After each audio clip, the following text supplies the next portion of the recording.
Okay, think about any room you walk into. Where does your attention usually go? To the loudest person, right? But what if the real power, the actual influence, is with the quietest person in the corner? In this explainer, we're going to break down why that might just be true. Let's dive in. We've all seen this, right? The person who's holding court, just dominating the whole conversation, they get all the eyeballs. But this quote, it's telling us to look somewhere else entirely. See, while the loud person is busy talking, the quiet one is observing, they're analyzing, and yeah, they're planning. That's what makes them dangerous, not in a bad way, but in a totally strategic way. They have an information advantage, and that's huge.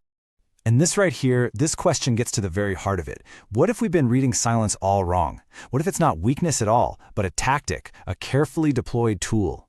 That's the whole idea we're going to unpack, the possibility that the quietest person in the room is secretly the one with the most control. So, first things first, we have to completely rethink what silence even is. It's not just the absence of noise. No, when it's used the right way, it's one of the most powerful tools you can have in any conversation. The psychology here is pretty wild. Most of us get super uncomfortable with silence in a social setting. It feels awkward. A strategic person knows this, and they use it. By just staying quiet, they create this vacuum, this pressure that other people feel this deep need to fill. And in that rush to just fill the void, people often say way more than they ever meant. And this slide, it just lays out the two roles perfectly. Over on the left, you've got the broadcaster. Think of him like a megaphone. All their energy is focused on one thing: transmitting information out. Then on the right, you have the receiver. They're like a high-powered satellite dish. Their focus is all about pulling information in. See the difference? One is chasing attention, the other is chasing understanding. It's a completely different game, and honestly, it's often a much more powerful one.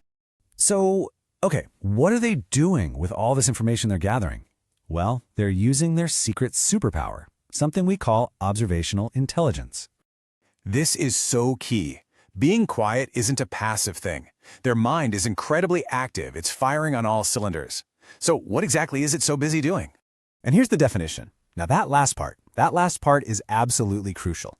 Free from the distraction of simultaneously formulating a response. Just think about that for a second.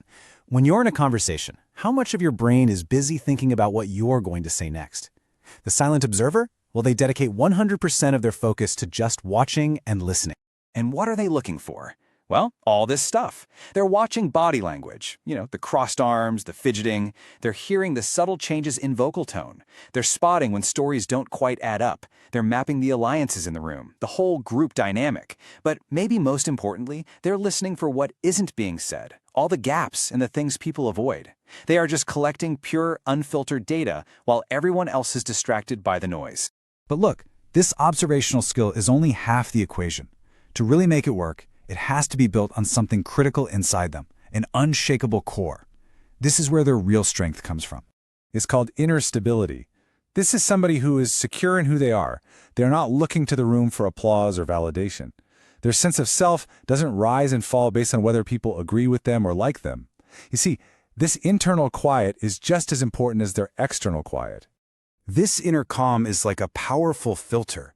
Because they aren't emotionally desperate to be liked, their observations stay clear and objective. They see things as they are, not as they wish they were. And that makes them incredibly hard to flatter or pressure or emotionally manipulate. Their judgment is based on data, not on feelings.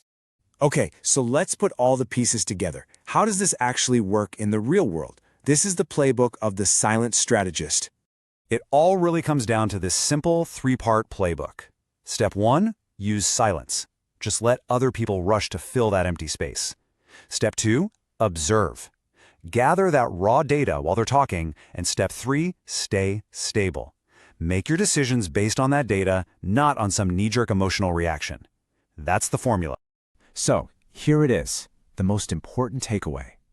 This is not about being an introvert or being shy. The power comes from the intentional use of silence. It's not about the absence of speech, it's about the presence of observation, analysis, and ultimately strategy. So I'll just leave you with this question. The next time you're in a meeting, or at a party, or any group setting, just take a second. Look past the loudest person speaking. Find the quietest one. And just ask yourself, what do they see that I don't?